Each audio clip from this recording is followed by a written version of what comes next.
Če smo še do nedavnega hiše zidali več let, pri nekaterih se je gradnja zavlekla tudi v desetletje, pa današnje tehnologije omogočajo veliko hitrejšo postavitev naših domov. Sploh pri inovativni leseni gradnji s križno lepljenimi ploščami lahko objekt stoji v nekaj mesecih. Po 3 ali 4 je marsikdo že vseljen. V Kranjski Gori, v naselju Podbreg, ob reki Pišnici, sta na primer v pičlih 60 dneh stali konstrukcija in streha 3 večstanovanjskih enot, ki jih krasi odlična arhitekturna zasnova. Navzven se stapljajo z vaškim okoljem, znotraj pa nas pozdravlja les. Les pod nogami, les na stropu, les tudi v stenah. V tem stanovanju nas narava res toplo poboža in poskrbi, da njegovi lastniki vedno znova navdušeno prihitijo v njegov objem. Urška in Luka, živijo, smo na Gorenjskem, kjer je tako ali tako veliko lesa vse naokrog, ampak zakaj sta se vidva v osnovi odločila, da bi rada počitnikovala v večinoma lesenem objektu? V bistvu sva nekako kar aktivna v naravi. Zaradi tega nam je bilo tudi všeč ta ideja, da tudi ko smo noter v stanovanju, da smo obdani z naravnimi materiali. Ja, mi sva se odločila za Gorenjsko, zato ker sin trenira skoke. Veliko je v Planici, zato smo pač iskali nekaj na Gorenjskem in takoj, ko sva pač zagledala to stanovanje, sva se pač zaljubila v njega, predvsem, ker je res veliko lesa, no, tako. Ni samo po tleh, parket, pa to tudi stropi in tako da. Opišite, prosim, malce posamezne prostore, kako imate pri vas urejeno. En tak precej velik bivalni prostor, zelo svetu, to se pravi kuhna, jedilnica in pa dnevni prostor, vse v enem. Potem je spalnica, tudi precej velika, in ena otroška soba v bistvu s pogradom za 2 otroka, hodnik, kopalnica, tako da za počitniško stanovanje tako res nekako idealna razporeditev in tudi glih prav veliko, no. Ni treba preveč pospravljati, hkrati pa vseeno dovolj prostorno, no. Tako da. Ja, prejšnji lastnik je res se zelo potrudil pri opremljanju, no, tako da zelo z dušo opremil stanovanje, no, izbiro barv, recimo začel je pa vse skupaj z izbiro v bistvu keramike, ki je v kuhinji, in potem se je v bistvu vse pohištvo, ki je potem v stanovanju, a ne, in tudi barve, ki so izbrane za pohištvo, se v bistvu okrog te keramike vrtijo, a ne, in tudi barve stolov, potem okrasnih blazin, ne vem, recimo kavč, vse je v bistvu se navezuje na... Tudi detajl rože, ki je na keramiki, se potem na pohištvu so intarzije narejene.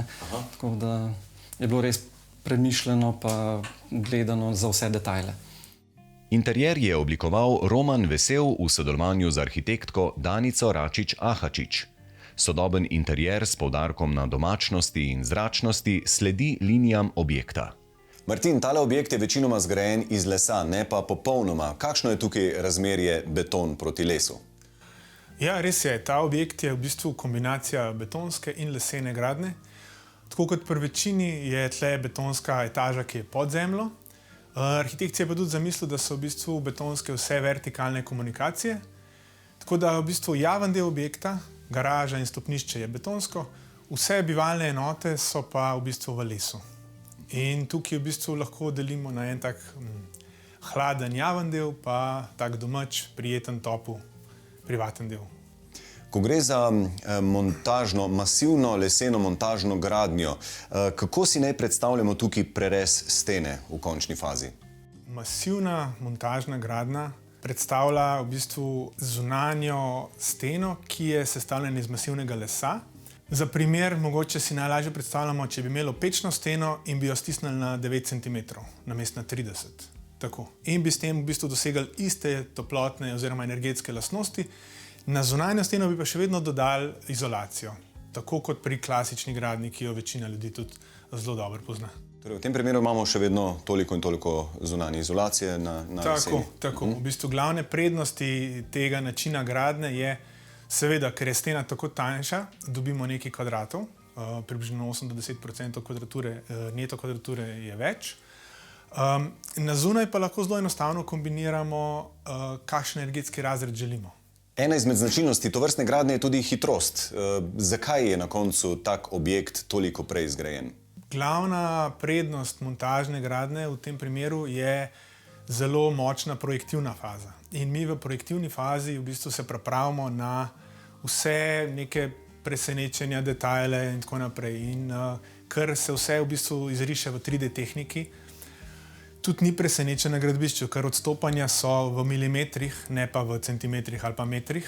Zato si lahko faze zelo hitro sledijo. Mi v bistvu naročimo oziroma izvedemo osnovno konstrukcijo in takoj zatem lahko že začnemo z vgrajevanjem recimo oken, ni potrebno delati dodatnih izmer, ker so v bistvu faze narejene v tovarni s CNC razrezom in ni možnosti napak. Leseni objekti so poleg tega tudi bolj stabilni in potresno bolj varni od zidanih. Razlog je ta, da je teža lesa le približno 1/3 teže betona, zato stavba lažje sledi hitrosti potresa. Prav tako križno lepljene lesene plošče omogočajo gradnjo zelo visokih objektov. Poznamo že 14-nadstropne in več. Trenutno najvišja lesena stavba na svetu meri kar 84 metrov. V soseski Podbreg ima vsak objekt 2 nadstropji. Vsega skupaj pa obsega 16 stanovanj na 2500 kvadratnih metrih. Za koliko lesa pa gre v tem primeru, za kakšen les gre? Ja, pri tem konkretnem projektu se je za konstrukcijo porabilo dobrih 220 kubikov lesa, pol pa še kar nekaj kubikov tudi za vso to fasado, ki jo vidimo. Pri konstrukcijskem lesu gre za smreko, zato ker je to najbolj industrijsko uporabljen les, hitro raste, dobro se suši, uporaben je. Pri fasadah pa uporabljamo macesen, ker ima pa več druge lastnosti, ki so pa zelo uporabne pač za te zunanje vplive. On sam sebe ščiti pred zunanjimi vplivi, s tem, ko s časoma sivi, v bistvu naredi nek zaščiten sloj, da dež, voda, sonce, veter ne vpliva več na. In kaj bi rekli, kaj so torej nekako glavne prednosti masivne lesene gradnje? Glavna prednost je definitivno ta naravni aspekt lesa. Les je v bistvu edini gradbeni material, ki raste. Raste v naravi z sončno energijo in se ga da dejansko popolnoma reciklirati. Vsi ostali aspekti so pa to, da je zelo enostaven za vgradnjo, enostaven je za transport, lahek je in predvsem zelo dobro izolativen. Les kot tak je 8 do 10krat bolj izolativen kot beton in nekje 3 do 4krat bolj izolativen kot opeka. Tako da lahko z njim dosegamo zelo dobre energetske standarde pri manjših nekih sestavah in manjših prerezih. Čeprav ste arhitekt, lahko potrdite, da ko si enkrat navajen bivati v lesenem okolju, ti je kar težko iti potem drugam, ne? To je pa mogoče ena taka lastnost lesa, ki pa ni merljiva, ampak še vse neki naročniki in stranke, ki so prišli v lesen objekt ali pa hišo, so se dobro počutili in ne bi več zamenjali. Ampak se pravim, to je nemerljivo. Luka in Urška pritrjujeta. Opažata, da je v njunem lesenem vikendu akustika zelo dobra. Sosedov ne slišita. Energetsko učinkovita gradnja se pozna pri položnicah, ki niso visoke, ker sta obdana z lesom, pa tudi odlično spita.